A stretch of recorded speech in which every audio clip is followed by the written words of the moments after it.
Thanks for the very good conversation based on the interesting papers. And so let me just say a couple of more words about the conference. First, you may have noticed that Simon Caney is not yet with us.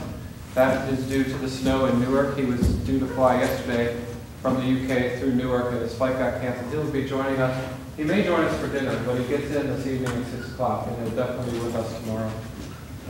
You may have noticed on the agenda that after this session, we have a cocktail reception over at the Alumni Center, which you've already seen.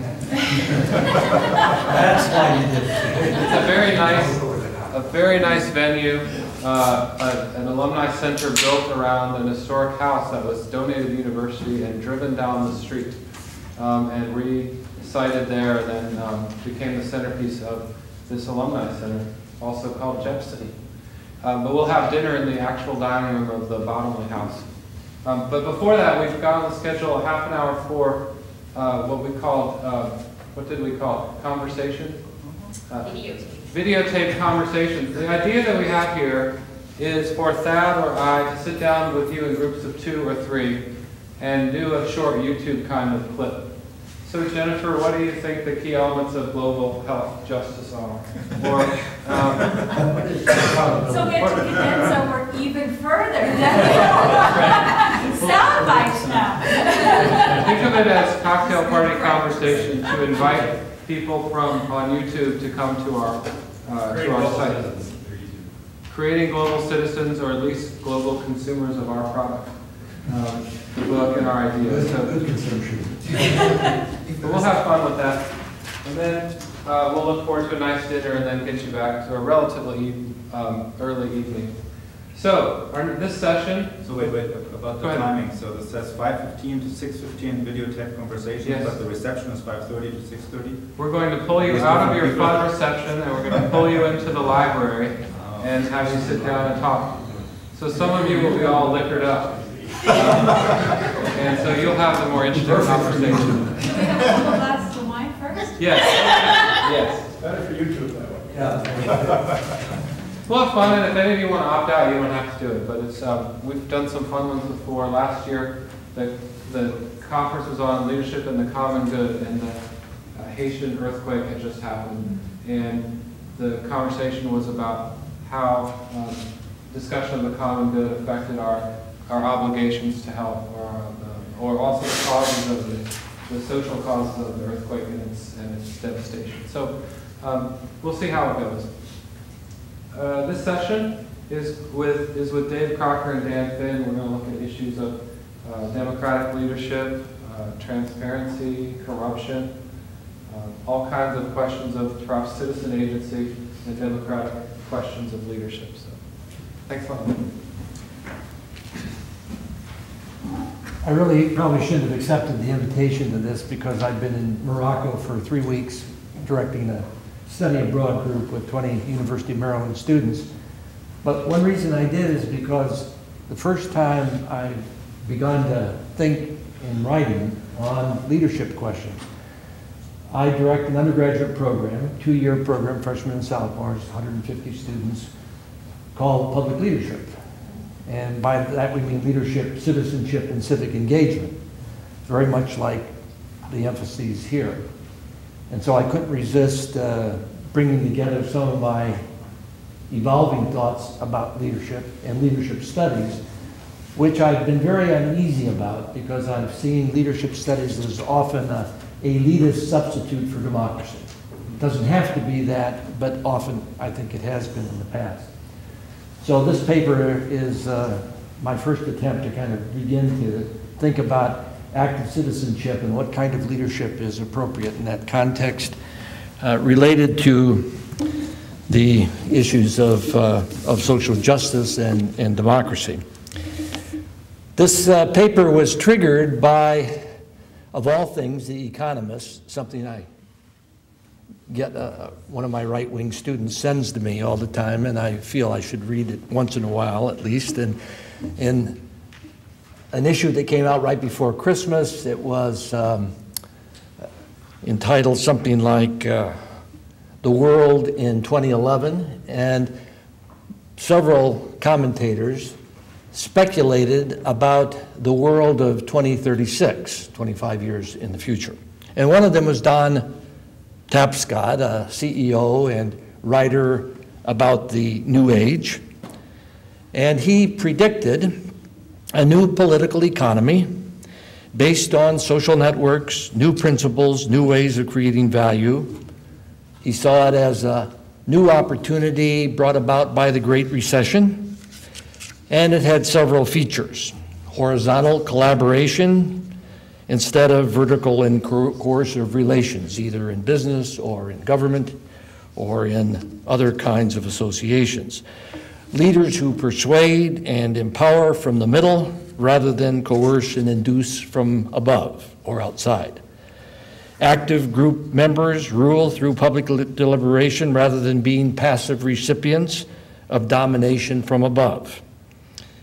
Social knowledge is aggregated and aligned and codified through inclusive social networks rather than discovered and applied by elite guardians.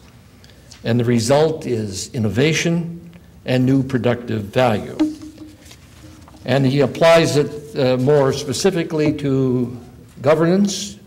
Citizens who today co-create policies and services have exposed the one-size-fits-all model of government as an anachronism.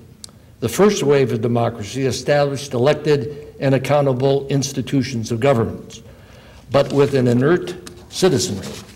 The internet brought about a second wave characterized by a culture of public deliberation built on active citizenship. Now I want to make 5 quick points, and I'll try to be brief. You will notice this is the briefest of the papers, partially because it was written on a bus that went from Meknès to Fez to Marrakesh. I want to make 5 points. Point number 1. On these predictions, there's an entanglement of facts and values. Just as when somebody says, who do you think's going to win the World Cup? That often is, who do you want to win the World Cup? Not who do you predict will win it. And while I think Hillary Putnam is right that often facts and values are entangled, we can distinguish them, and we can make evaluations, objective valuations, I would claim, on both the fact and the value side. And part of what I want to do is to assess Tapscott's, what's he doing?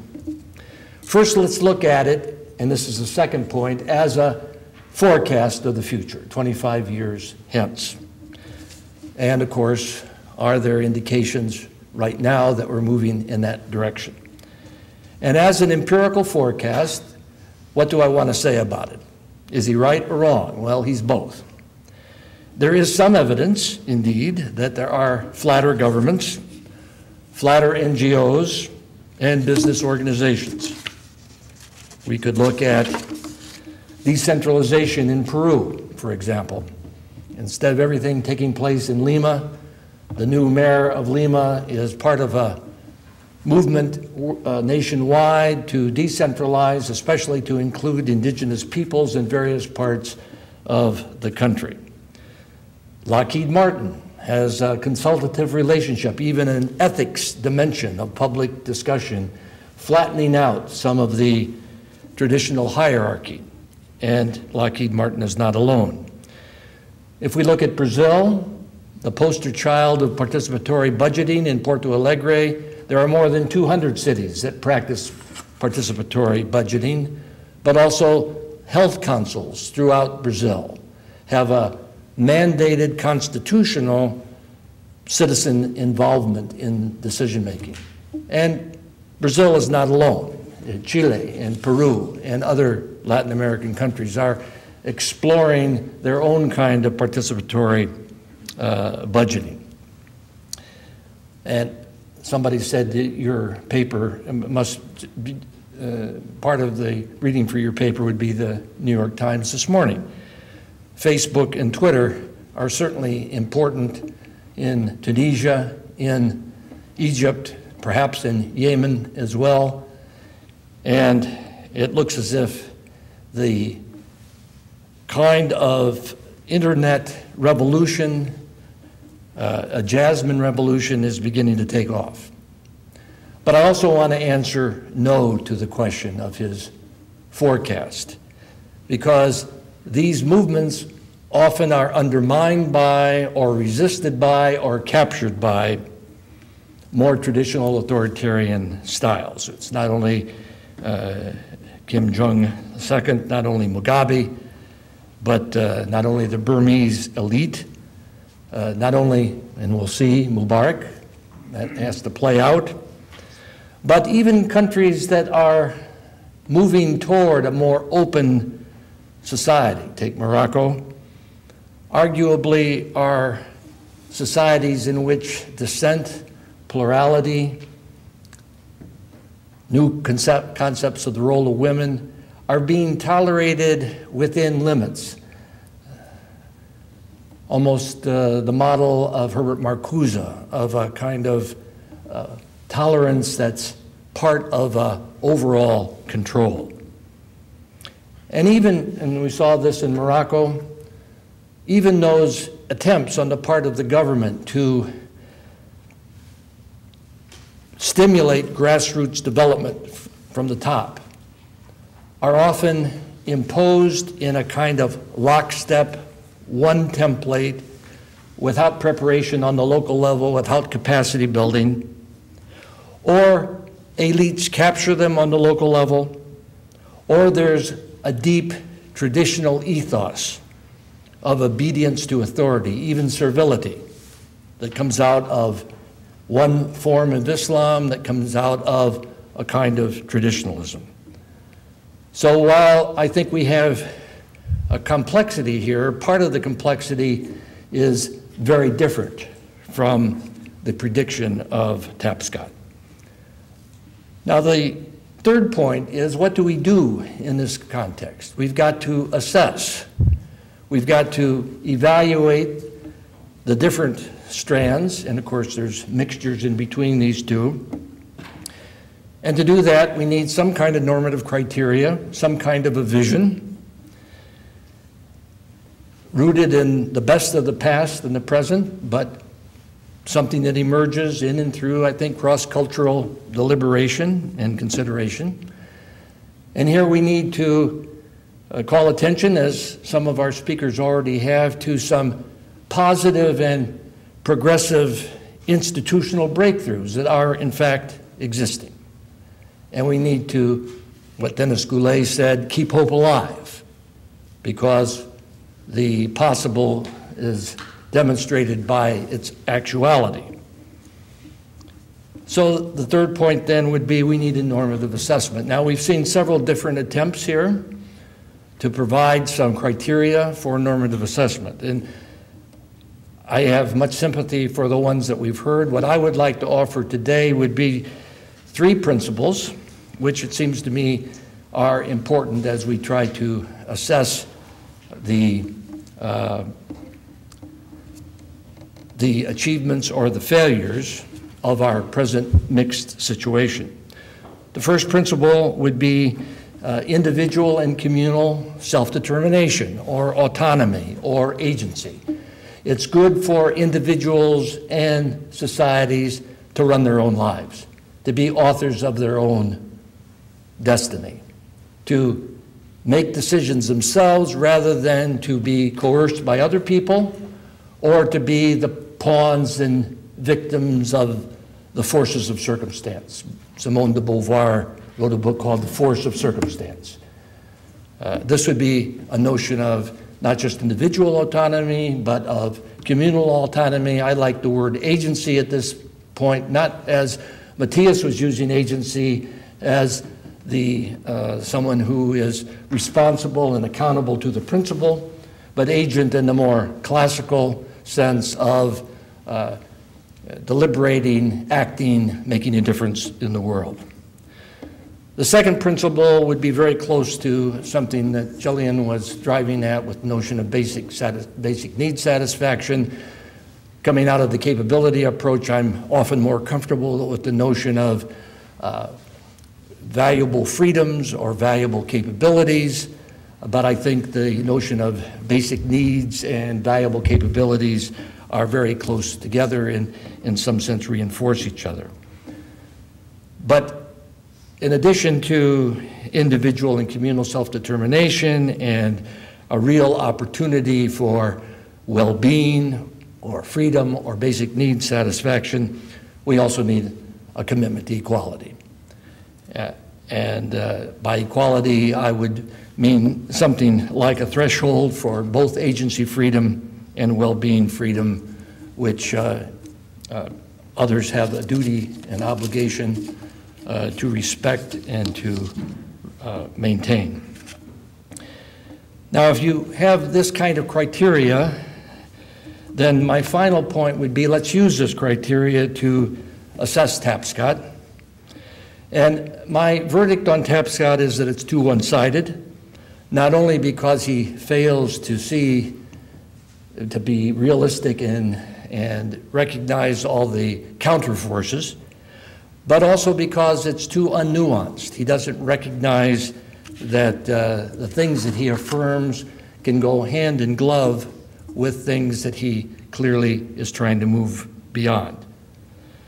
The first point here would be that horizontality and collaboration permits and often requires a certain kind of vertical structure or vertical leadership.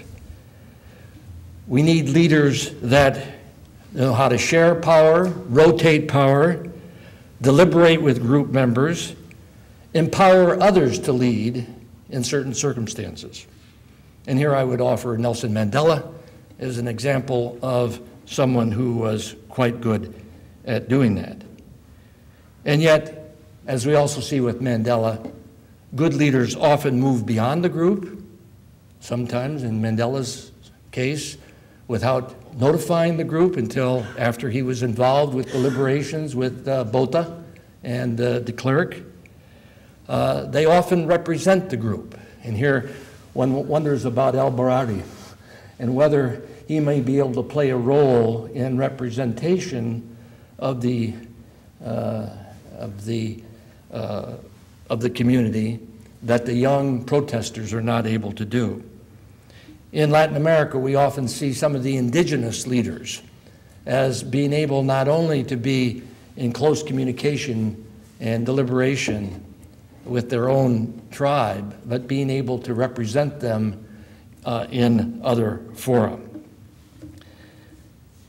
But another dimension, I think, of the one-sidedness of Tapscott is a failure to recognize that as important as persuasion, attraction, inspiration are, that Joseph Nye is right that hard power is often a very important part of good leadership. That smart power is knowing when to use persuasion and when to use coercion, given one's own capacities, given the context, given the challenges. So good leaders are leaders who use smart power and not just the soft power of persuasion. This notion of democratic leadership is certainly compatible with an elevated notion of citizenship or followership, where followers are now not just passive recipients of the decisions made from above, but are actively involved in criticizing, supporting, chastising, sharing power, taking their turn. And yet, sometimes they have to know how to be smart followers.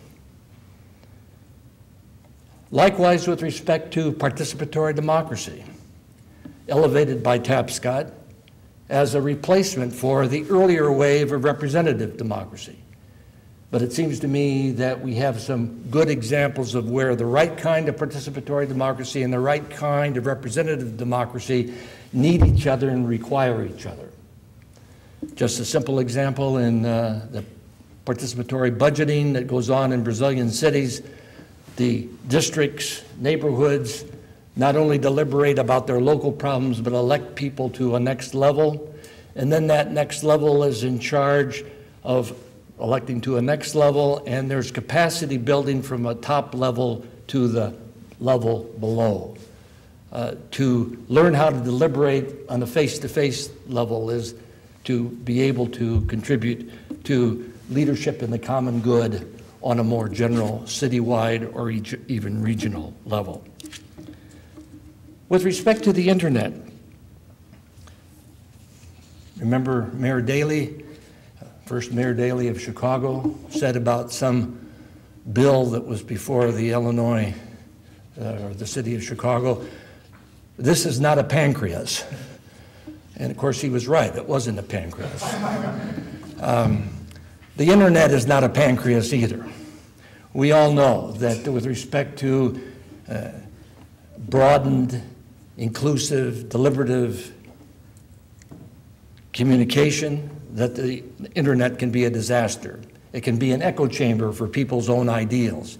It can be a bashing opportunity to knock down those with which one does not agree, with whom one does not agree.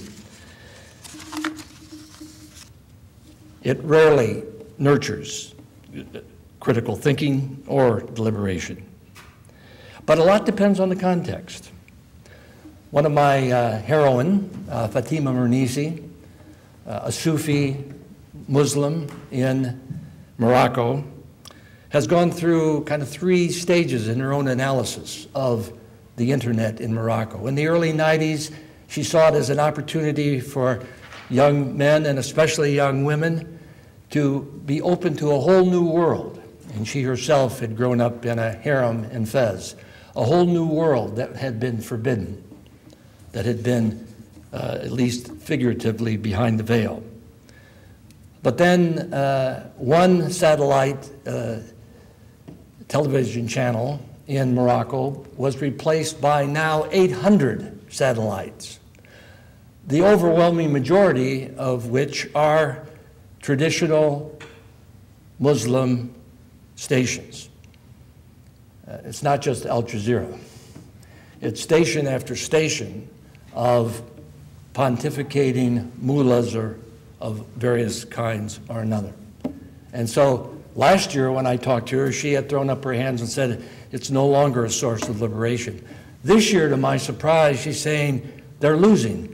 The traditionalists are losing because the young people have learned how, in a kind of Muslim Oprah-like approach, to have fun, recreational, exciting TV with a lot of implicit sex at least thrown in, that the mullahs of a traditional bent cannot compete with at all.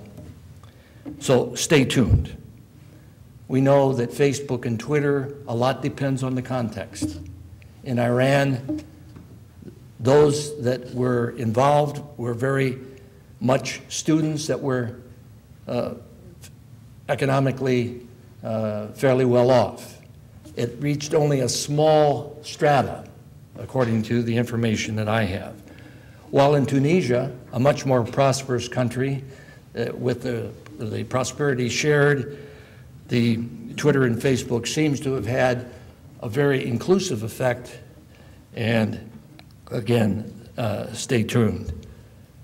On the other hand, as some of my students remind me, Facebook is making a zillionaire out of the hero of the Social Network movie, and is not the kind of open source, democratic, participatory kind of vehicle.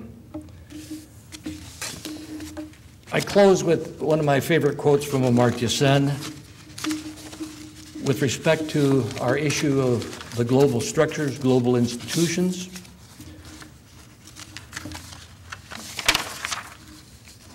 The central issue of contention is not globalization itself, nor is it the use of the market as an institution, but the inequity in the overall balance of institutional arrangements, which produces very unequal sharing of the benefits of globalization. The question is not just whether the poor too gain something from globalization, but whether they get a fair share and a fair opportunity. There is an urgent need for reforming institutional arrangements, and we've seen some attempt to help us in that direction. In addition to national ones, to overcome both the errors of omission and those of commission that tend to give the poor across the world such limited opportunities. Globalization deserves a reasoned defense, but it also needs reform. Thank you.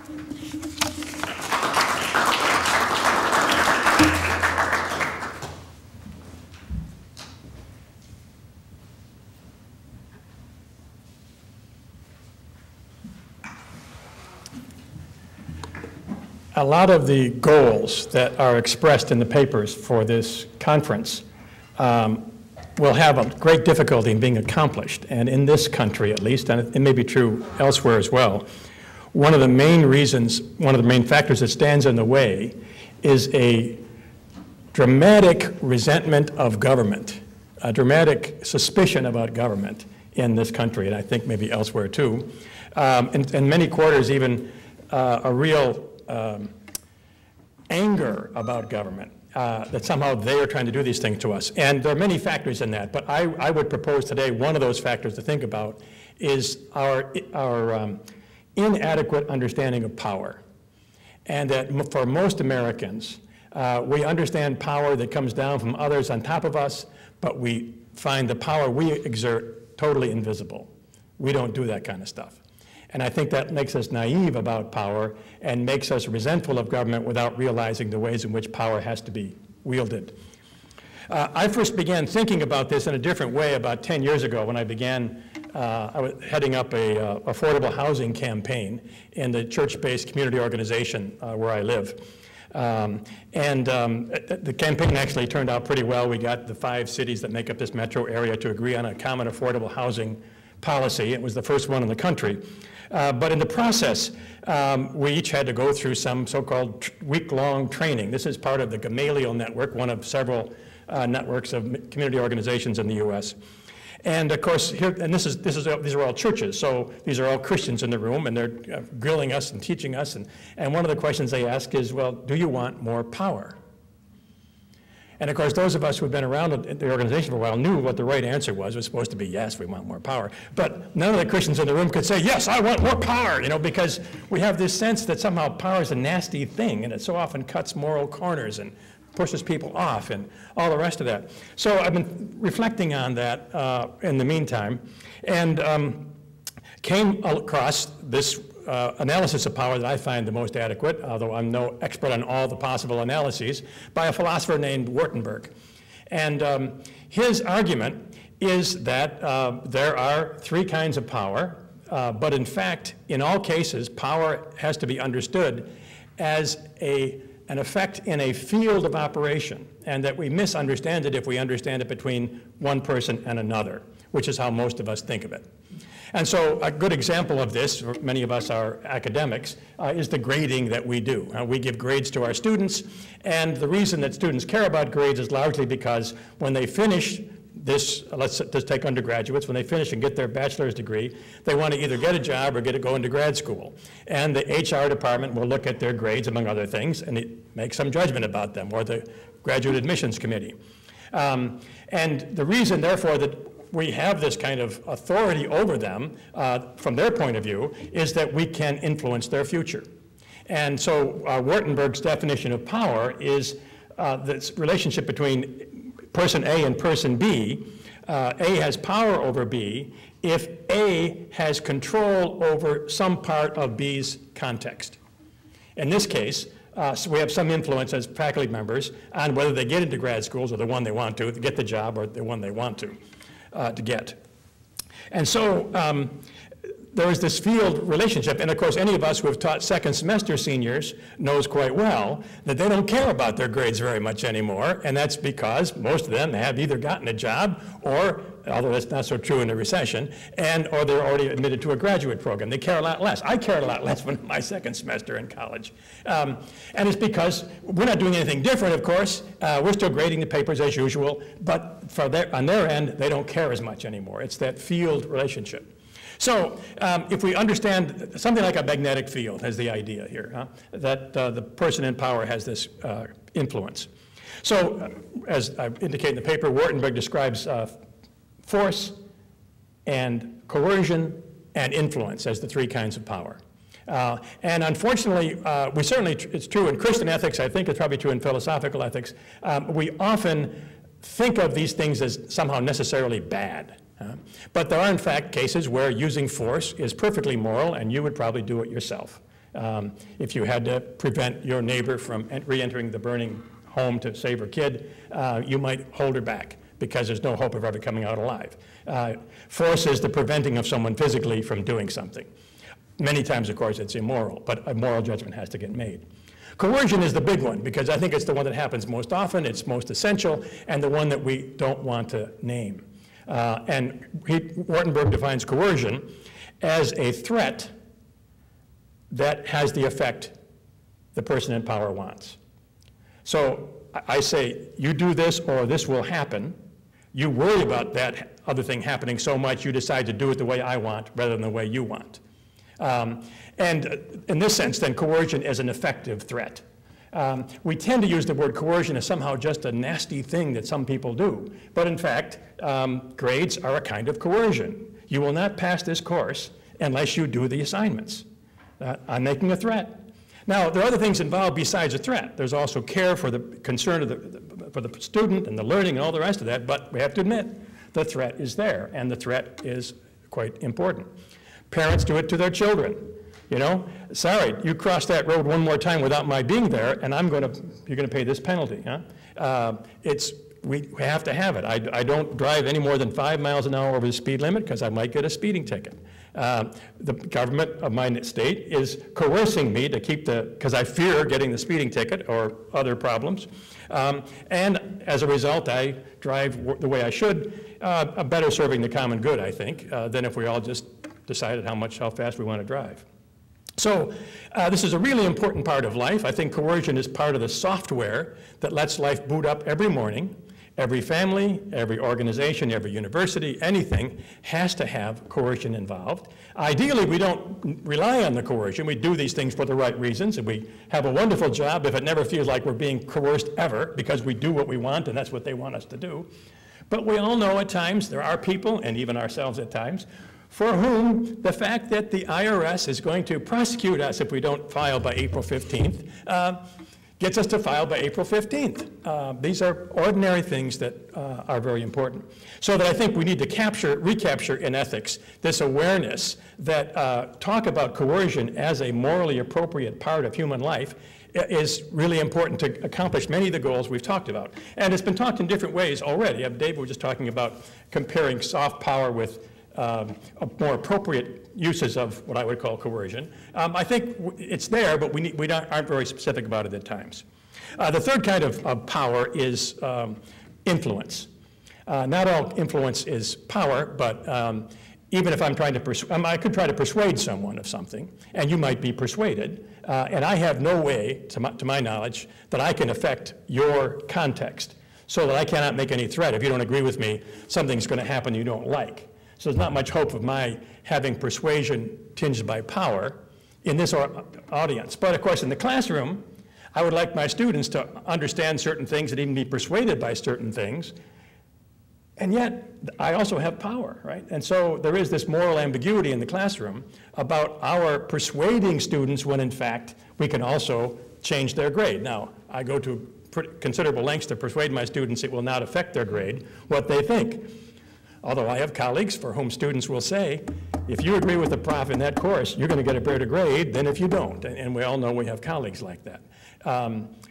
But we can't avoid the ambiguity if we are giving a grade. And I know there are students in my class who wonder about it. Who am I? How do I grade? This is the first time they've had, you know how that goes. So it's a complicated situation there. But we have to be aware of that in the process. Lots more can be said about this. But I used it in the paper to analyze this question of government corruption. I've been working on an anti-corruption project in Latin America for about the last 7 years or so, on and off, as things developed there. And we've been trying to convince the Roman Catholic bishops of Latin America to work with civil society organizations to confront government corruption. All the bishops' conferences, each national conference has made very good statements about corruption. The bishops in Brazil actually got almost every politician in the country to sign a piece of paper saying they won't be corrupt. But of course it didn't do any good because they haven't marshaled the power to make any difference there. There are lots of folks with great technical capacity, Transparency International, the UN, lots of organizations have people that know what they're doing, but they don't have the political power to make this happen. And that's a big problem when you've got a culture that's gone on for 200 or 300 years. Very briefly, I made a quick reference to the need to think about the sociology of this, because I think sociologists know a lot about how social structures influence how we as individuals operate. And I made a reference to the British sociologist Margaret Archer. I think she's onto something with her way of discussing this phenomenon, one on many alternatives in sociology, but it's the one I think looks most effective and most accurate. That human individuals are the only agents in the system, but in fact that social structures have causal efficacy. And there's a way of talking about how that works. So if we try to take insights into how to change structures through power, and I'm thinking here of some of the techniques that community organizers use in local situations in the US, the proposal that I've made to my colleagues in Latin America has been that what would happen if we got these Latin American Catholic bishops, and other denominations would be great to join, but the Catholic Church is pretty powerful in many countries, got them to agree to do this. I got them to begin a kind of what we call a pastoral initiative, preaching and teaching about corruption as a moral problem and so forth, simultaneous with working with civil society organizations. A lot is already going on, but one way of trying to use power more strategically would be to say, what kind of power could we possibly put on legislatures in Latin America, whether it's the local city council or the national legislature, to influence them to alter the rules, to change the law, to slowly increase the degree of transparency of government. So this project has nothing to do with prosecuting corrupt officials. We still need the district attorneys to do that, and that's a very dangerous job in many countries. But this would be persuading legislators to alter the law so that they're going to have to be more transparent. Report who gets checks are made out to, very basic stuff, of course, that in Latin America often you can't trace where all this money goes. And the idea is that one might put together a kind of blue ribbon panel, a commission of distinguished people in this, let's take a metropolitan region, perhaps a city government, and people from labor, from business, from all over the lot, and the local archbishops involved too on this commission. And they have a bunch of technical experts, but what they try to do is decide what would be a very shrewd first step to take here in the next election cycle. We should change this law. This is the best place to start given where we are right now. And so the group will then ask all the people who are running for office, incumbents and challengers, will you support this change in the next session? And people, of course, will immediately sign up. And then the key comes before the next election, there's a public accounting for those who actually won the election the last time. Did they or did they not vote in favor of this change? And if they did, they get a seal of approval from this commission. If they didn't, they're announced as not having followed through on their promise.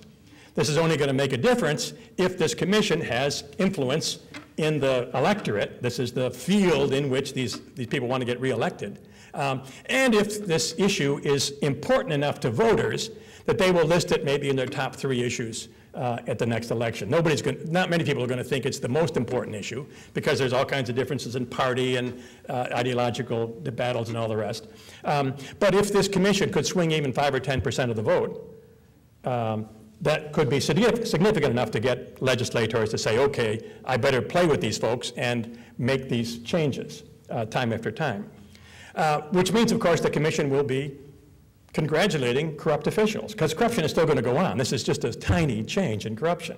And it will be morally ambiguous to do so, of course. They're not going to say you should vote for them, but they're going to say they followed through on their promise.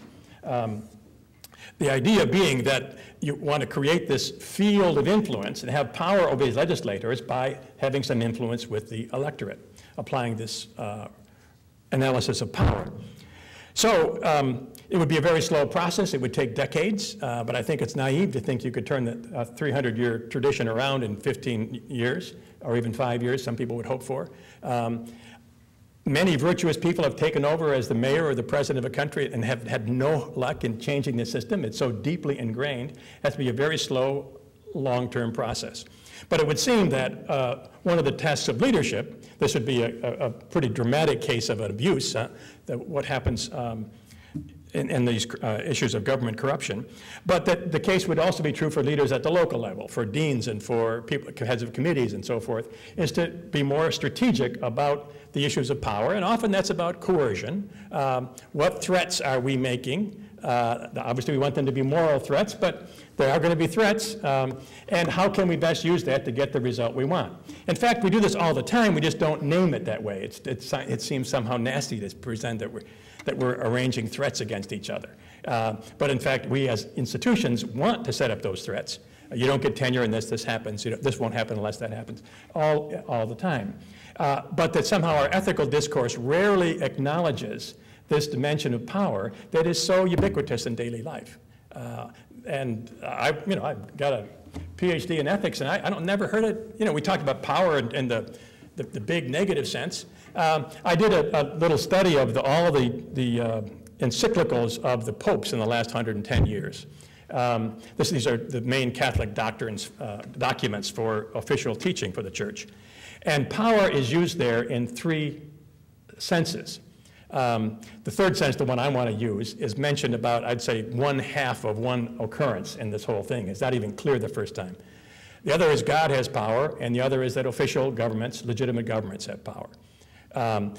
These are the positive ones. There's one very big negative use of power, and that's the power of the rich and the powerful. And anytime that's used, it's always got a very negative valence to it, and only evil people coerce people. I think to get our categories clear, we've got to admit, no, coercion is not a bad thing in itself. It depends what it is, how are we doing it, what's the rationale, is it morally legitimate, is it just? And so that's the appeal of this paper, is that I think that leadership could be more effective, and certainly what we who are theoreticians, we think about this stuff, contributing it to leaders, will be more effective if we can recognize that there are these elements of power in daily life, and name them as such, and then do the hard work of discerning what's the legitimate use of coercion and what isn't. Thank you.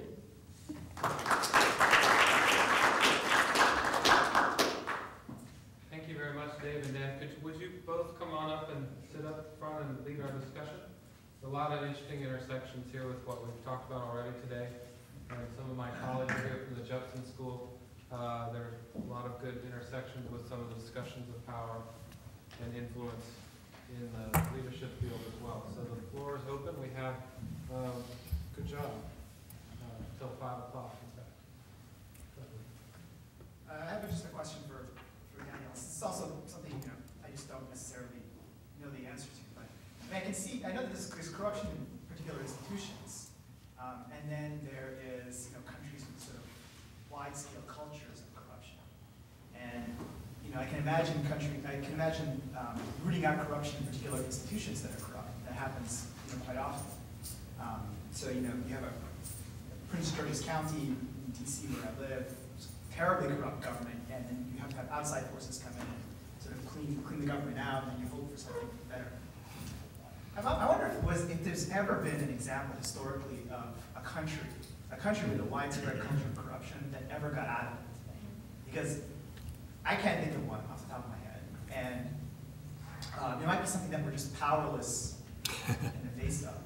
I mean, Max Weber thought that it was a very interesting thing that capitalism began where it began, sort of in Western Europe, in the 17th century, 18th century, because there was this fortuitous confluence of religion and sort of an economic orientation. It was just something fortuitous that happened there that brought people's ethical orientations and a certain kind of rationalism, in line with their pecuniary interests. So it wasn't something that we planned; it just happened. And we lucked out that way. And so there's a lot of things like that in the world that we just sort of luck out with. We luck out that we had this kind of Anglo-Germanic culture made it here, and not a kind of, I'm going to say stuff that might offend some people. not a kind of, Italian culture of corruption that sort of came here. If we were colonized, if we were an Italian colony, who knows what it would be like here. Right? So all of that is just to sort of say, is it really possible for us to root out?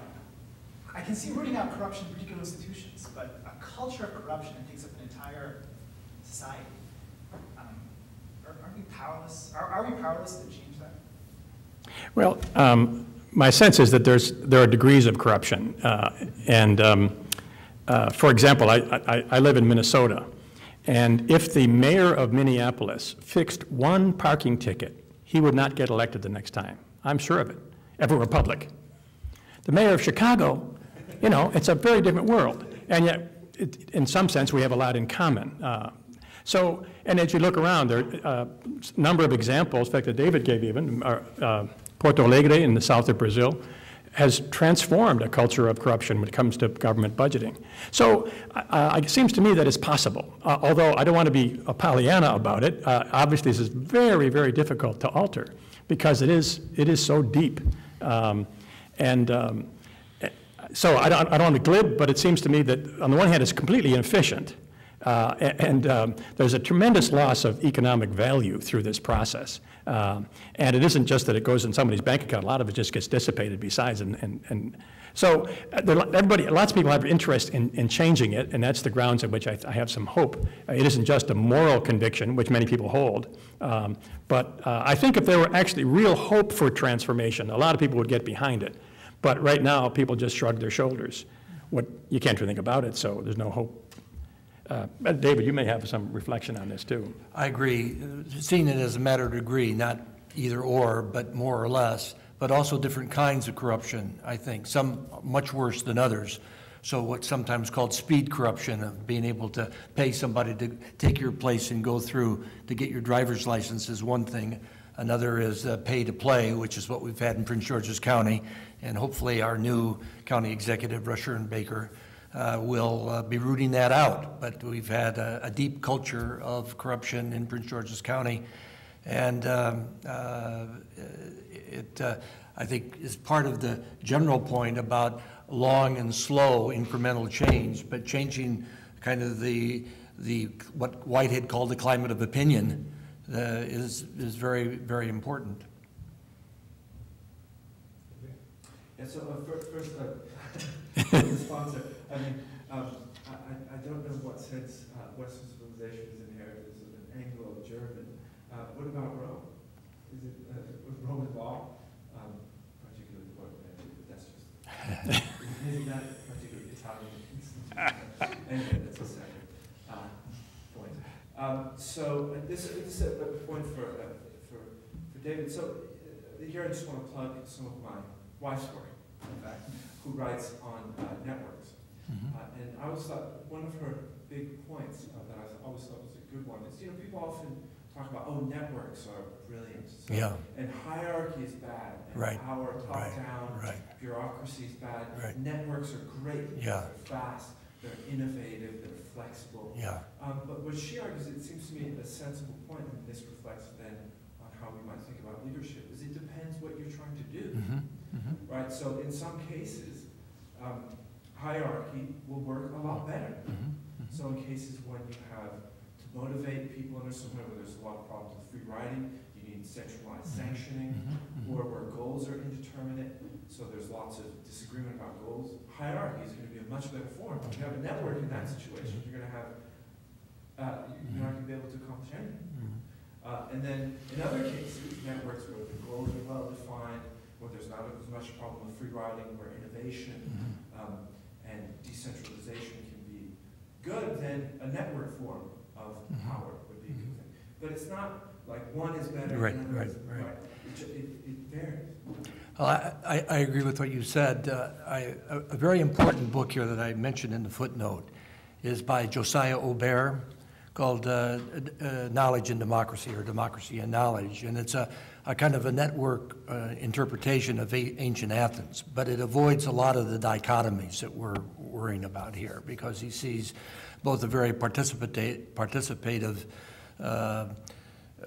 structure for aggregating and aligning knowledge and codifying knowledge in various ways, but also a representative dimension and places in which leadership plays an important role.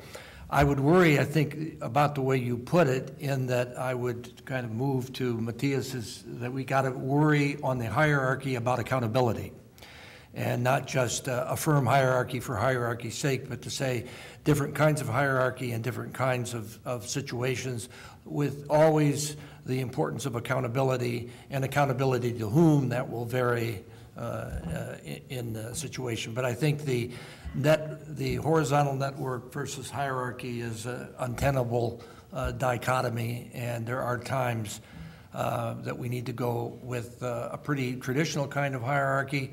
But I think we have to be careful here. World Cup coaches, you don't hold a democratic vote as to the starting lineup, right? But you, as a good coach, it seems to me, are open to your players, have an open door policy, being able to communicate with them, and in some sense you're accountable to them for your decisions, and they're accountable to you for the kinds of responsibility and all. So I think it's easy to be a kind of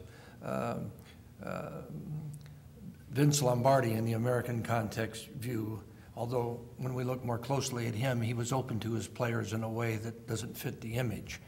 But that's a kind of accountability that you need to build into a hierarchy. And likewise, with respect to horizontal, there's roles that need to be played by different leaders at different times. It may be rotating, but we need to see this as part of a long-term changing of an ethos, which sees both broad-based participation and a certain kind of leadership. And I agree that it may be 50 or 100 years in many contexts in which those attitudes of, say, servility or uncritical obedience to who's up above need to be changed.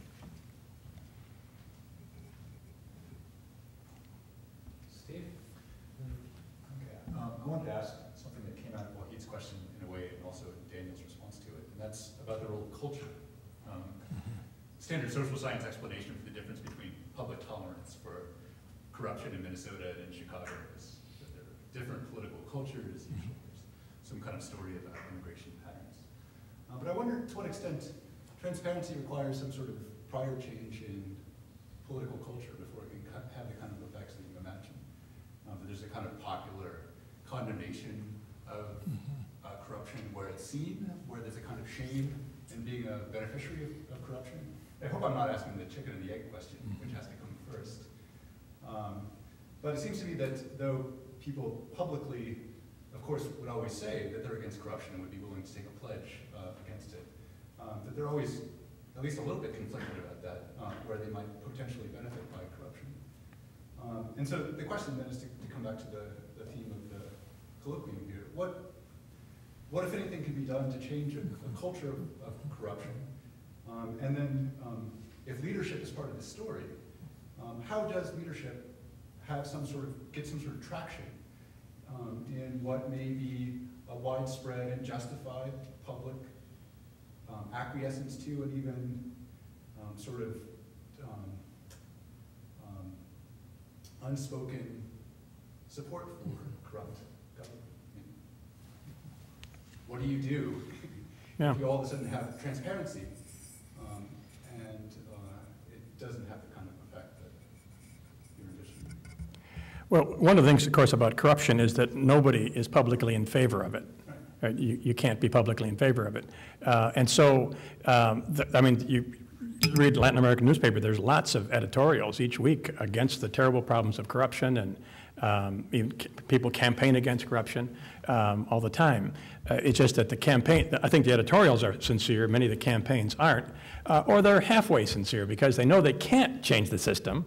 And so, you know, you're going to have to let your underlings make the money on the side the way they do, and you might yourself, So I think the advantage, though, is that if there were leaders who could come forward and had a plan that really would work, and I think only a slow incremental plan could work, that it would be possible to marshal the kind of support, maybe possible, I don't want to be naive about this, that would slowly change culture in the sense of slowly changing expectations. Because, now, we realize that we now know where those checks went, from the city government this time to build that road. Never before has that been available to anybody as to who got paid. And if they don't publish the checks and the law says they must, then there needs to be a prosecution, and that has to happen too. But it seems to me that if we look at the civil rights movement in the United States, it was a slow process, right, of conscientization, of change of culture. The law changed after many people changed their mind, but before a lot of other people changed their minds. And that slowly brings about a change in the culture. Again, I don't want to be naive about it, but when it works well, I think that's how it does work, that there's a slow change in expectations and in law and in performance, and then culture sort of comes along. But obviously very difficult to do and tricky. One of the places that people have looked at is La Paz in Bolivia. Robert Klitgard, one of the experts on corruption, worked with the mayor of La Paz, and they have a book called Corrupt Cities, which is kind of a handbook. And it's interesting because it's primarily appealing to enlightened self-interest and getting the incentives right and naming and shaming and all.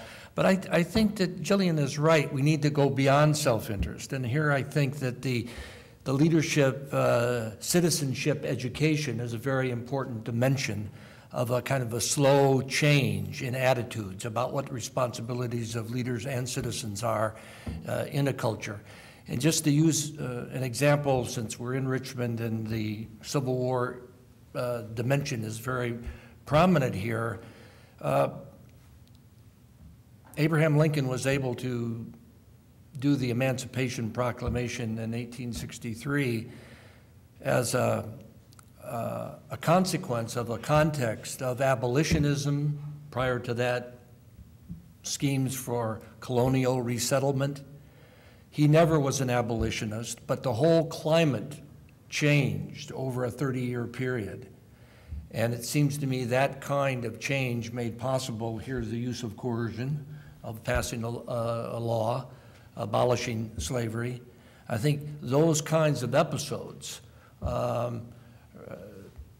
many people accepted publicly and certainly in their attitudes that slavery was justified, and of course that civil political equality was not justified, right? And that story got interrupted by Reconstruction and was picked up again in the civil rights movement. But these are long-term kinds of incremental changes, although they can be punctuated by important episodes and all. I should add one thing, Steve, that in choosing this, the goal of focusing on government corruption, we've explicitly decided not to take on corruption in business or the unions. And that is because the culture would be impossible to change, I think, there. There'd be not enough power to make it happen. Because and there's corruption. The unions are corrupt. The businesses pay off government people just as well. But the point is, if you want to get citizens to do something together, you've got to keep both the left and the right on this campaign. And they can all agree, let's get the government cleaned up. And the hope is that the broader culture of corruption inside these other organizations and institutions will slowly change if there's this change starting with government first. Because we couldn't pick on either one of those, even simultaneously, because it would break apart any coalition you might hope to get. Richard? Professor Finn, Please call me Dan, that's fine.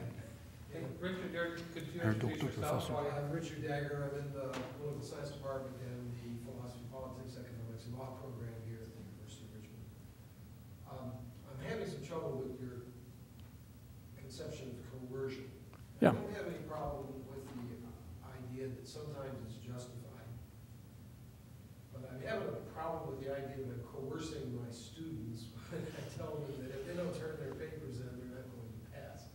We set standards all the time. And if a law school says that students have to have a certain GPA and a certain grade point, a certain outside score to get in, and somebody doesn't have that, I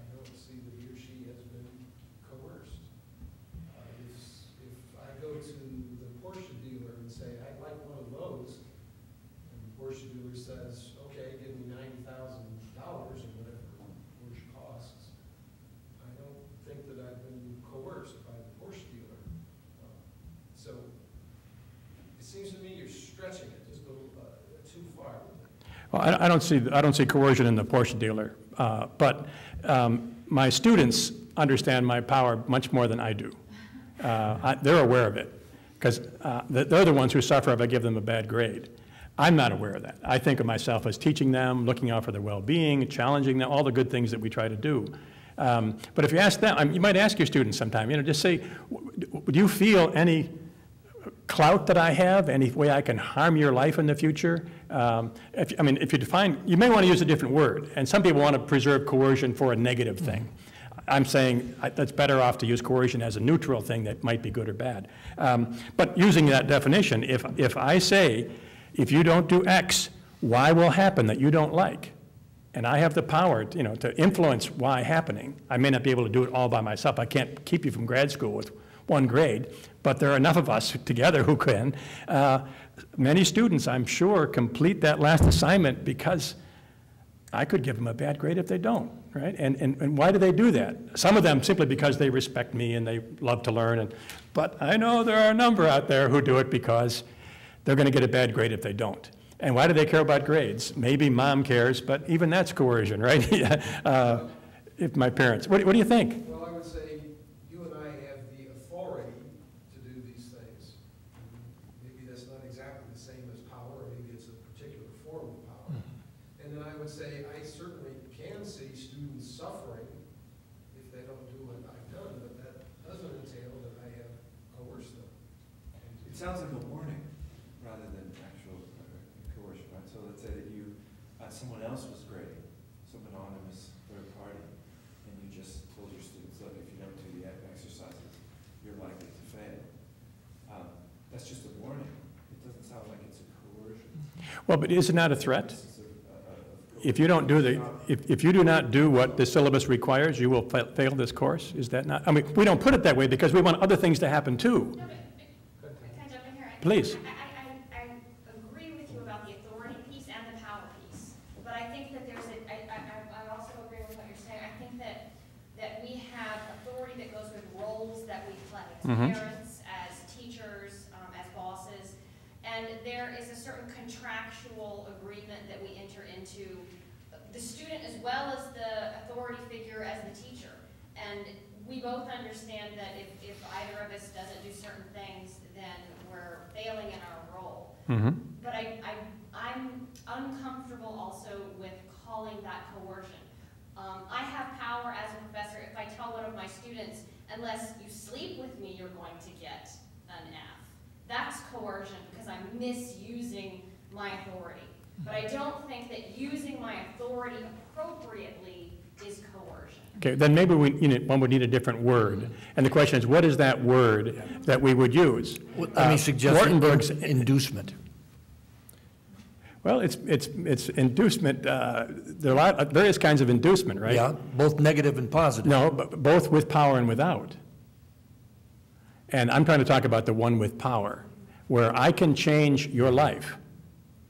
And I don't want to cast it that way. And we say, I tell them, this is the grade you're going to earn if you do this and this and this. You're doing it. And I want that to be the main message. But I think I'm not understanding what I'm doing if I don't recognize that I can change his life by giving him a grade, in a small way, obviously.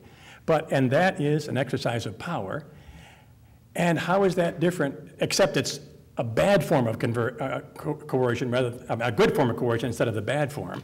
But it seems to me we need some word for that, and I think coercion makes us face up to the fact that we've got power. Authority, you can have authority without power, right? Many deans can't make things happen that they're supposed to make happen. They haven't got the power to make it happen, but it's all right. Okay, I have one for Dan, one for David. I hate to be in a position of beating up on the one person who's got constructive proposals, but two things about, one is, just thinking of an example for American politics, the new book by Hacker and Pearson on why American policies promote inequality for the last 30 years. And he tells this story that basically Ralph Nader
Yeah.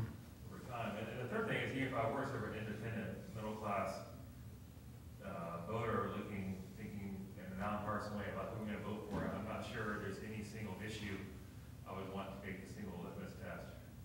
You know, I can't imagine myself when I'm picking a candidate, there's any one issue that's it. You know, so I wonder how, because if I understand correctly, you're basically, the voters were pledged in advance that, you know, I'm not going to vote for you unless you sign on. So that's those questions. My question for David is, I doubt I would want to defend the specific argument of the economist, but if I want to go back to an argument for his more optimistic take, what if the next 25 years is a period of prolonged crisis and prolonged failure institutionally of politicians to be able to cope with economic crisis? Could that possibly lead to a delegitimation of existing hierarchies in a way that really takes off and really becomes widespread, you know, beyond what we're capable of imagining now, and much more widespread interest with social innovation and portal-like grade and sort of widespread stuff in response to you know, very tangible elite level failure that's unlike what we've experienced in the past because of our incapacity to deal with economic crisis. So just went through that as a scenario and whether that would change your answer. Want to go first? Or? Yeah.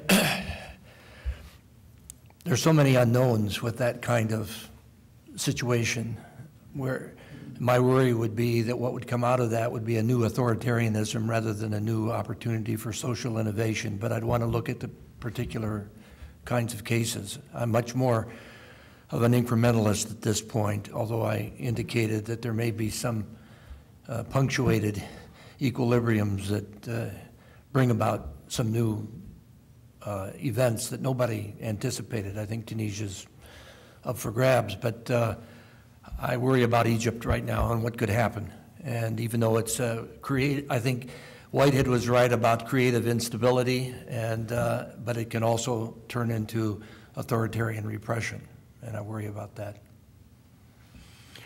You asked several questions that are very helpful. The voters in this process don't pledge to vote this way.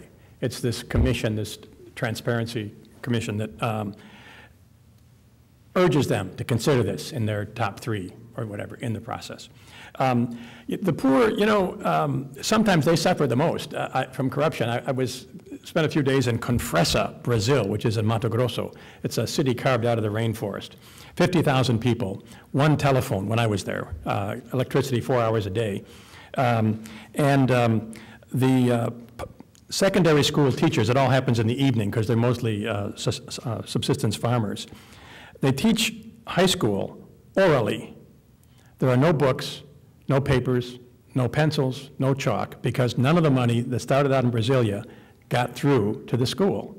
And the last guy to siphon off the rest was the mayor, whom these people had tried to get elected because he was going to transform things, and then he didn't. He took his usual share, you know. So I think there are a lot of poor people who know that corruption is a terrible thing in their own lives and you know, might just get behind it if there was a real hope for a change. The point you make about will these politicians cooperate? If you were able to propose a bill that would end all corruption, there's no way it would get passed because nobody would prefer to vote for this and lose all their income from corruption. And so it would never get through. But if what the bill is going to do is reduce corruption, I don't know, by 5%, 10%, and the threat is you might not get elected next time if you don't support this, now your choice is keep 95% of my corrupt income and my job, or risk losing my job and all my corrupt income, because then I'd have to get a private sector job. So the idea is to keep the incentives right, to keep it as a small enough change that these guys are going to be willing to do this if there's some pressure from voters, because if it's too big a threat to them, they certainly won't cooperate. My worry is that he may become 5 or 10% less corrupt in the areas that the commission identified, but they'll make up for it somewhere else in other ways. It could be. It could be. It's, you know, it had to be a long process with experts like Transparency International saying, here's what we suggest is the next best, you know, place to push back. Clearly, it'd be a long process. Jennifer? Yeah, I wanted to get back to the comment about coercion. I think one thing that is sort of worrisome in the response is the issue of choice and autonomy. It seemed like the example that you were giving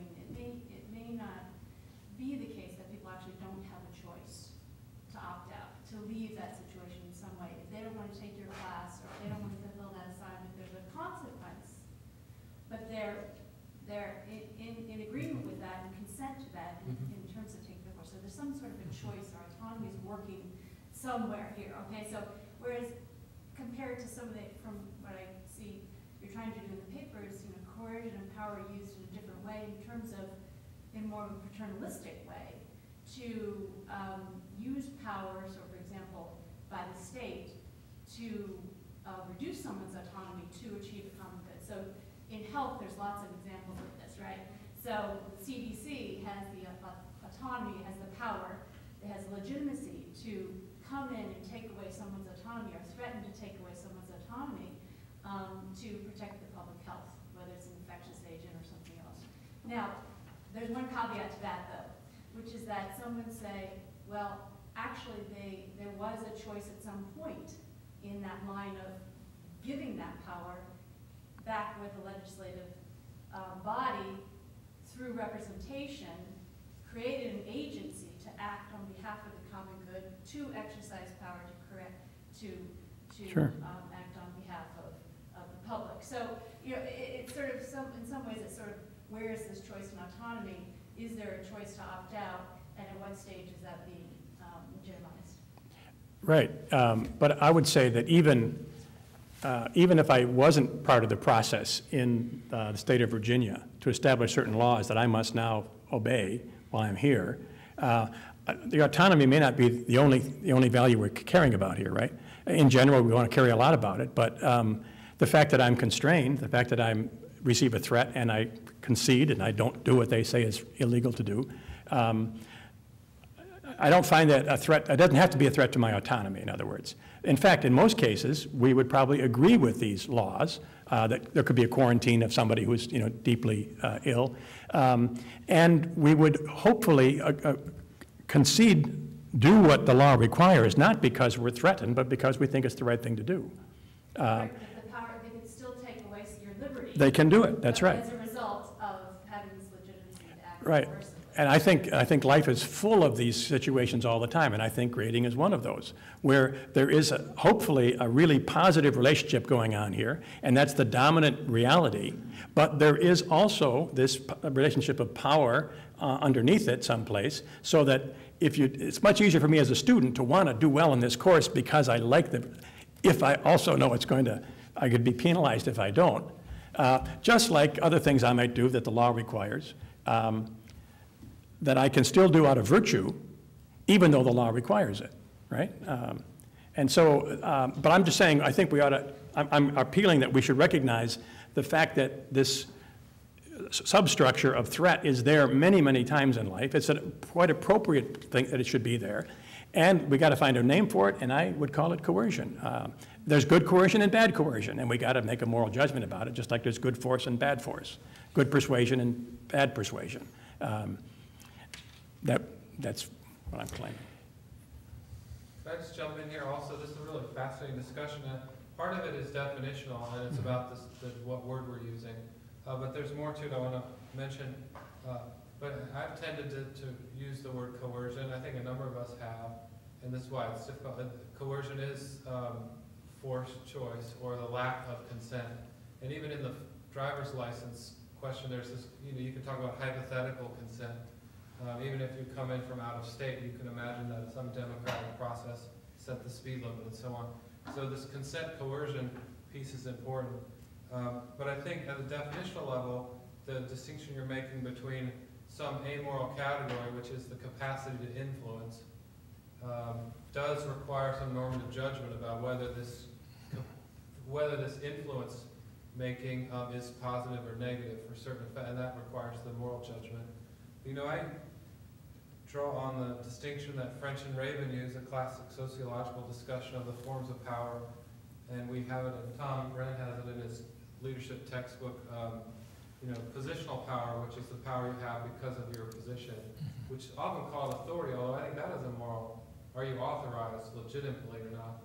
But positional power, and then of course expert power is power you have just from your knowledge that others don't have. Referent power, the ability to influence people through networks and other ways, whatever your position in an organization.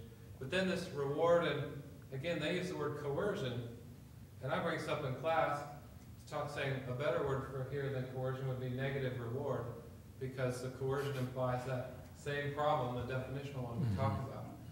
So, I don't know, all of that is, I think, part of this mix, and even Tom Wren's text helps to sort this out in the leadership question.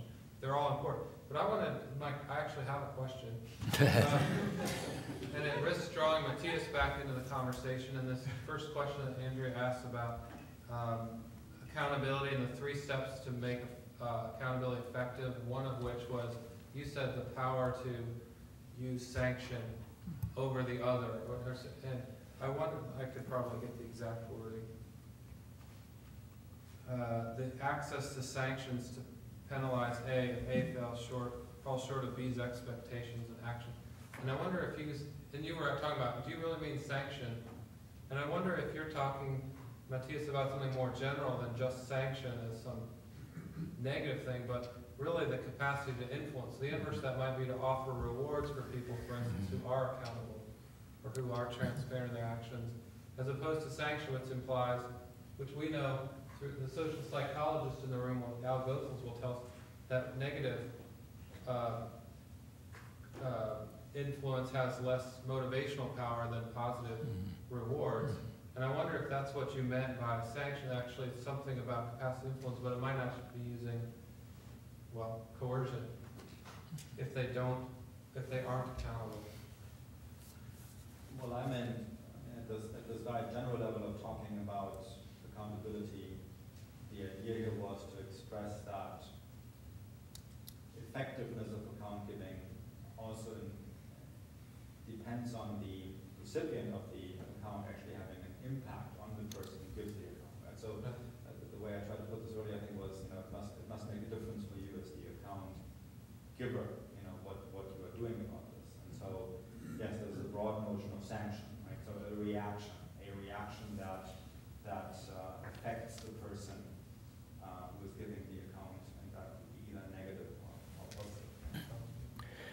Could I weigh in on this? Because I think I did use the word inducement earlier. This is, Nye, when he distinguishes hard power from soft power, distinguishes between, well, the force where you carry somebody out, coercion as the threat of something negative, but also a positive inducement, the promise of something positive in the context where the person doesn't want to do it. The big distinction that a lot of people make of A wants to change B, influence B, B doesn't want it.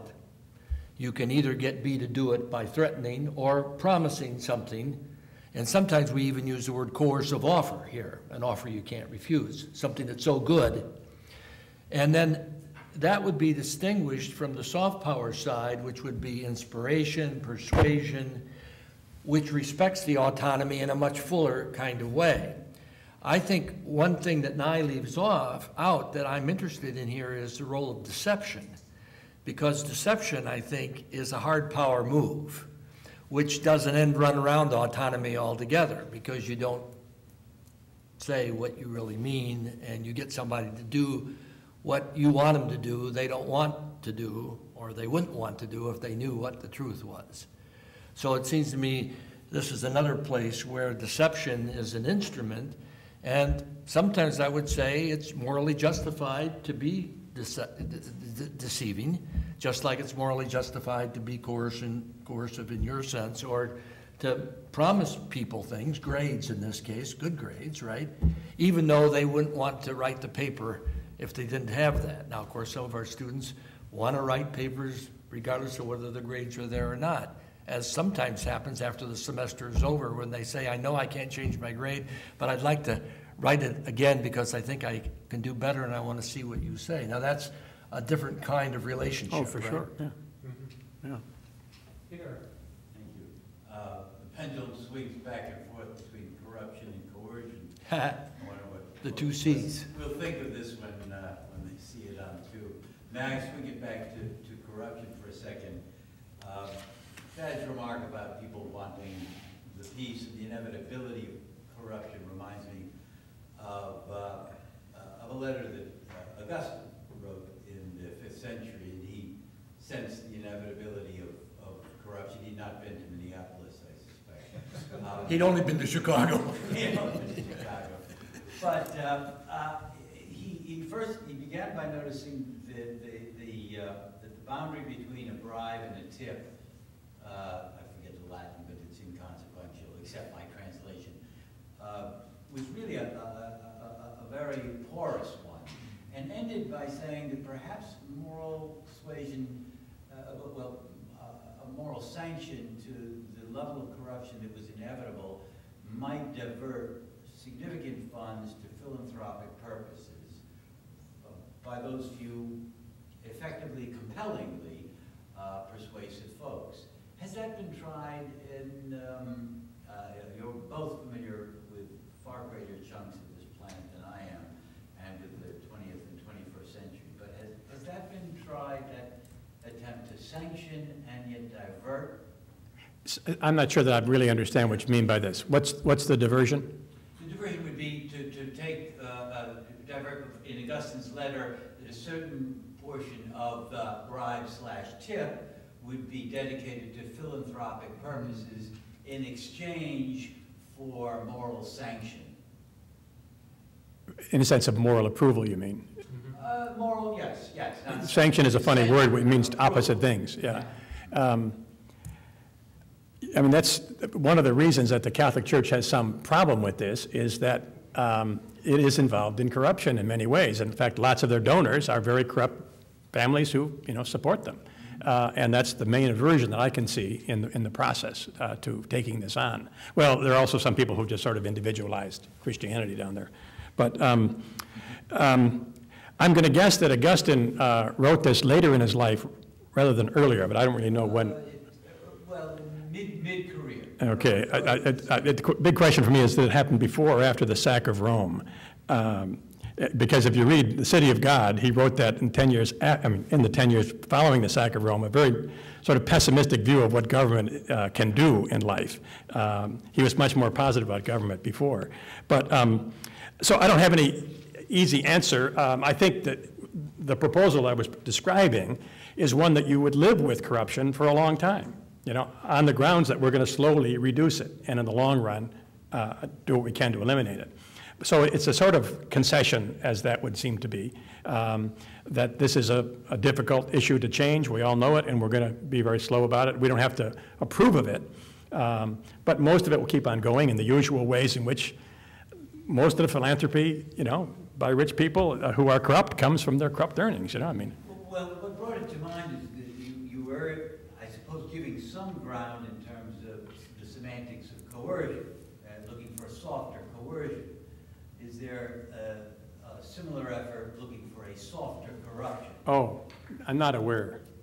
I'm not aware. I should add that one of the main reasons that I really try to press for a single word here for both these things, and I use coercion, is that for me it ties back to why there are so many people in the United States convinced the government is a bad thing. And I think it's because they haven't faced up to the fact that coercion can be good.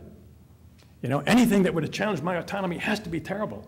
Well, all kinds of times in the day, I need to have my autonomy restricted in order to have a fuller autonomy in some sense, right? To be more free. And long, complicated moral arguments there, but until we recognize the good ways in which the limitations on autonomy have to be part of ordinary life, we're not going to convince many people who currently are, I think of the Tea Party in particular, almost rabid in their anger against government and get it smaller. We don't buy shoes that way. Let's buy the smallest shoe we can. No, you ask, what do you need to fit your foot? Another quote from Augustine, actually. And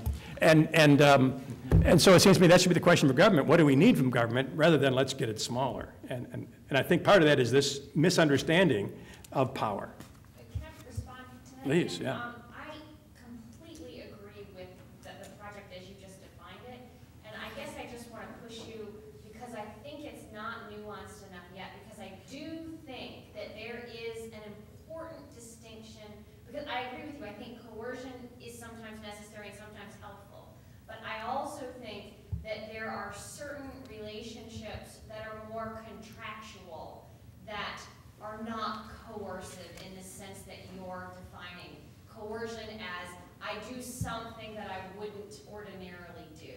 Because in the contractual notion of a classroom, that's just what the classroom is. That doesn't seem to me the same thing to say that when you want to coerce someone to do something, that you're changing their behavior in a way that they're making a choice, but they're making it making a different choice than they normally would. I think if you go to school, you recognize you have to do things, and that's an obligation that you're entering into freely. And so I just think there's a nuance that needs to be covered. Yeah, Why isn't that the same as if you're going into Nigeria, you just have to pay bribes to get in? There's a visitor to my class said this week.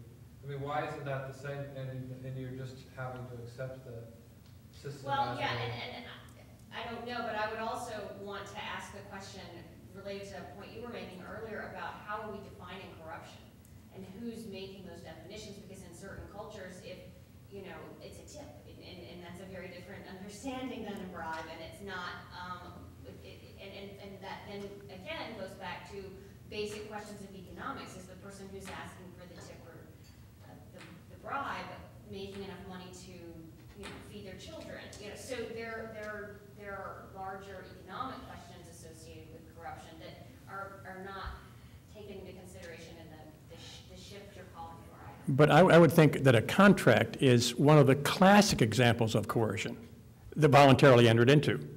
If I don't do what I agreed to do in this contract, there are penalties written into the contract that any third-party judge will enforce for you. Very definite threat and coercion then if I don't follow through on the contract. So I don't mean to say that anytime coercion happens, there's been no choice involved. You can choose to be choose to enter a situation where coercion operates. In fact, that's hopefully what your life is like, what's my life is like, you know. I choose most of the ways in which my autonomy, I affirm them, you know, even whether I elected the guy that voted for it or not.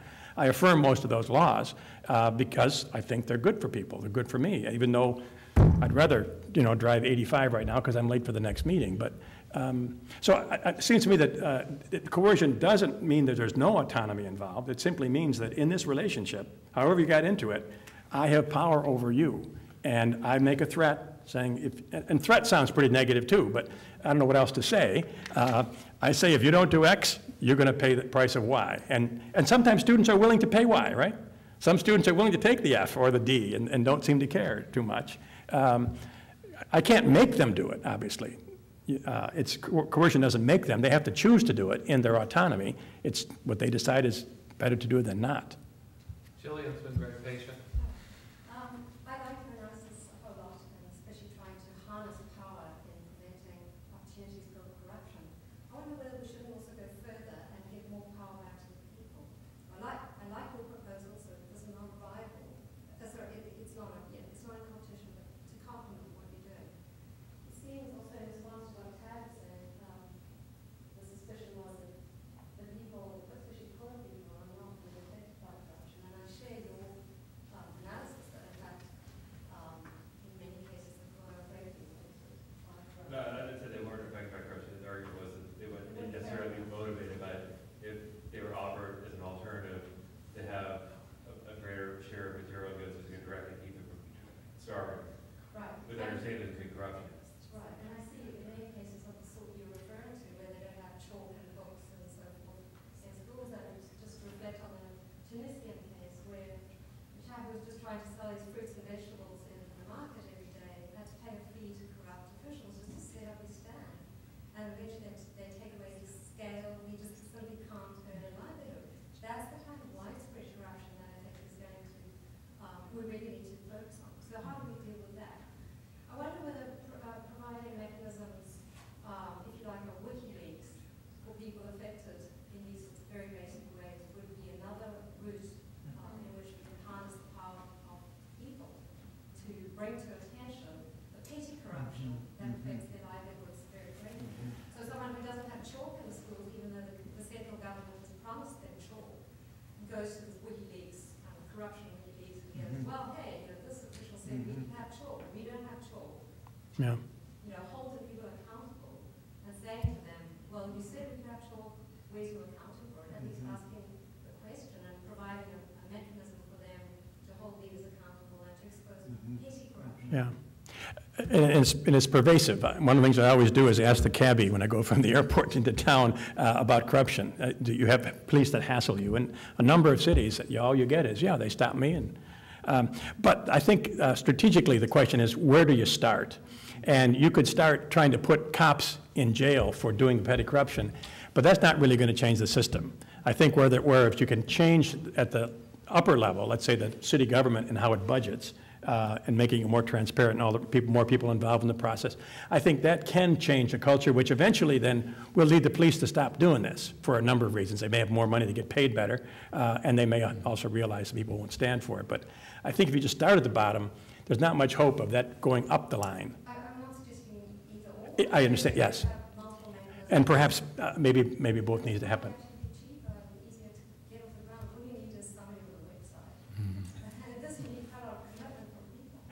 I think certainly publicizing that, yeah, certainly could be very helpful. Let me give you an example here. I really like this kind of power to the people move here on the corruption side. And it was, I think, compatible with what I was trying to drive at.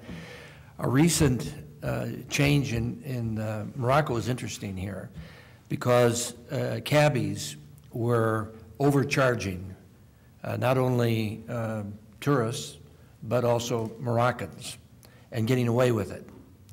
And the response, and also police were going along with it. And there was a law passed that gave police more income, enabled cabbies to, I don't know if they had a subsidy or whatever, but there was also a challenge to the population to name and shame when they saw something like this happening. Now, there's not enough internet yet in Morocco for it to be, for the overwhelming majority of people to have access to it, but that would be a step in the right direction. But there's an expression in Arabic, at least in Moroccan Arabic, in Darija, shuma, shame. And when a citizen sees either the cabbie or the police overcharging, everybody is to say shuma, shuma.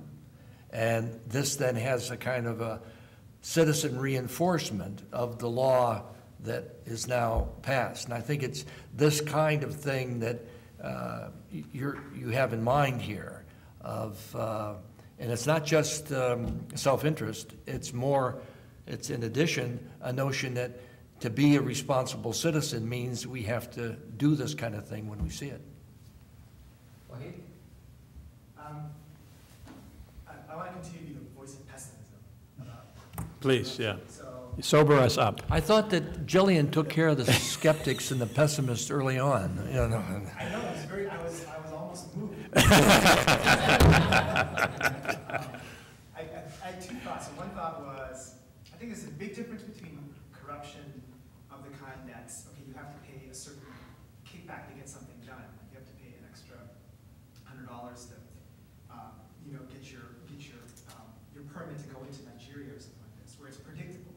I think that kind of thing is an economic drag, but it's not the most serious kind of corruption. The more difficult kind is the kind where, the less than best qualified candidate gets a job, or the less than best qualified candidate wins an election, or you're in a classroom and you obviously know who the best students are, but somehow the kids who are getting ahead in examinations and awards and so on are much less talented, but they have powerful and rich parents. Mm-hmm. So I'm speaking mostly, this is my experience of corruption, I guess it's more from Pakistan, or people that I've talked to. I'm sorry, from? Pakistan. And so that's the more, I think, damaging kind of corruption. And I think there, it's worth thinking about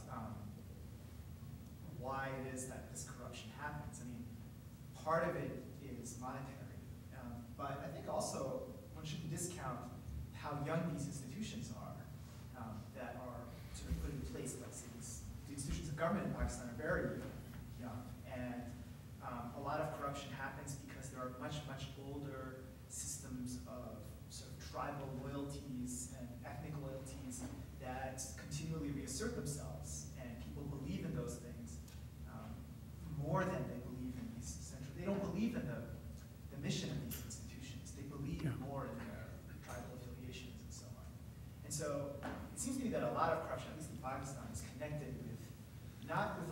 of sanctions, not with a lack of an exercise of coercive power, in your sense, I think, but more in the lack of real legitimacy of these institutions, not because people have a monetary interest or self-interest, but because there are competing loyalties, and there's even another kind of more moral sort of order that reasserts itself. Yeah. And so that's part of the problem. So it's corruption, again, I think maybe my general theme, if I were to put it in one phrase, that it seems it's very deep, and it's not so superficial as something that could be fixed with sanctions. Right. And it has these deep roots in the culture, and they're not necessarily Italian sort of cultural roots. You should have said it that way. I was just kidding. You knew what I was getting at. Yeah, I know. It's all among friends, but right. But the point In is fact, it's similar in Italy too, and I think that is part of the cause of the corruption. I mean, is that there's the national government fails to have a certain basic kind of legitimacy. So a lot of times these more localized party that's often patronage and clientelist links acquire much more importance. Yeah, and I didn't realize that you were referring to that kind of corruption, because that's not a question of where does the government money go, right? That's why is it that there was a piece in the Wall Street Journal not too long ago about how to get into these elite colleges if your kid isn't quite up to it in terms of the grades. If you give a pretty good gift to this college a couple of years in a row, your chances of getting in skyrocket. If you're an alum, of course, or the child of an alum, much easier to get in. A kind of corruption, right? And yet, not much we can do about many of these kind of things in terms of a strategic use of power. It's going to take more of a change of virtue in some sense to say this or that is the wrong way to do it. And what we're trying to do is something simpler than that, I think. Still very complicated, but to try to reduce government corruption in these economic ways, no question about that. I would be similarly pessimistic that we are, as St. Augustine would say, we are all sinners, and lots of ways in which we take advantage of our stature. It is helpful to bring this up, though, whether we want to call it corruption or not, because one of the biggest threats throughout Latin America, certainly, and other places too, is that patronage and clientelism are the big challenges for broadening and deepening democratic decision-making. So I think our topics do come together again. That's signaling for a last short question, and then we'll get a last short comment from the table, and we'll have a long glass of wine. Okay. I was wondering if you're thinking about your models and they could be applied in the United States. It's not like we're free of corruption. We have some of the damaging kind of corruption because it seems it's not hidden from view, and could you imagine identifying a set of leaders in the U.S. who have enough clout to get something like this off the ground and say, okay, congressmen who only meet with people who have X amount of money are verboten, et cetera, et cetera. Because if you convince me it could work here, you can convince me it could work anywhere. The difficulty is that what we're hoping to do in Latin America is count on a general disapproval of corruption, kind of a moral energy that can be marshaled. We are in a country where the Supreme Court says it's okay for firms to pay huge amounts of money to influence elections. So I don't think we can count on a great moral indignation about I'm guessing you're thinking about the campaign finance system. There are other ways too, I suppose, but I don't think we could marshal that sort of moral energy that would be necessary. On the other hand, it's a less serious problem than the one they've got in Latin America. And so we got to if Latin America come to this problem, it would be great if that were the biggest problem they had. So what have we learned this afternoon? Corruption and coercion are hard to define. Agency and democratic leadership are positives. We've learned a lot of other things as well, but thank you, gentlemen, for your presentations. So the plan from here would be to take 5 minutes or so to use the bathrooms if you like, and make your way to the reception table. And then those of us who have cars will take everyone over to the Alumni Center. We're very serious about putting a glass of wine in your hand and having a nice reception, but also pulling a few of you in. I can see putting Dan on camera and saying, why is corruption a moral problem? And starting there, and we'll move on. So we'll see you at the main reception desk here in a couple minutes. Thanks a lot. May sell a few more vitamins after this.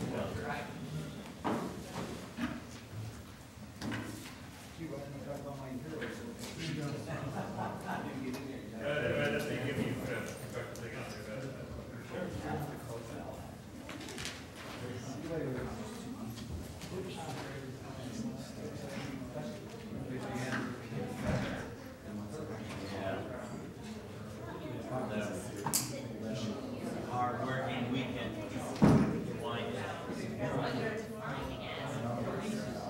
Yeah.